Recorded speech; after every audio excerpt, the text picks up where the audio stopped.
So ayun, weekend na naman mga tito. So kagabi may napanood akong clip nung kay Gerald, si Mork and Means. Tapos may nakita akong sweet na magkaangka sa motor. So naisip ako magluto ng pochero or cochero. Ano ba? So prito muna natin yung patatas carrots. Then regular na gisa-gisa lang for the meat. Tapos konting seasoning lang din, pampalasa. Tapos papakuluan lang natin siya.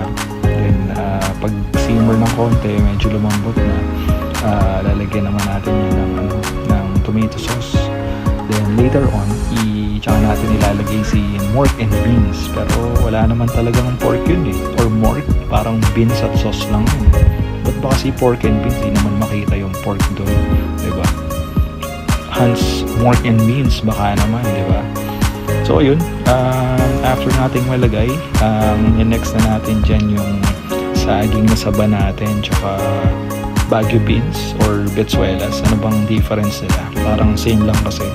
Tapos may red bell pepper din tayo dyan. Then, iuhuli natin yung patatas and carrots since naprito naman na siya. Pang iwas panis din. So, konting adjustment lang sa lasa, kung anong trip nyo, kung tatamisan nyo or aalatan nyo, depende sa taste buds nyo.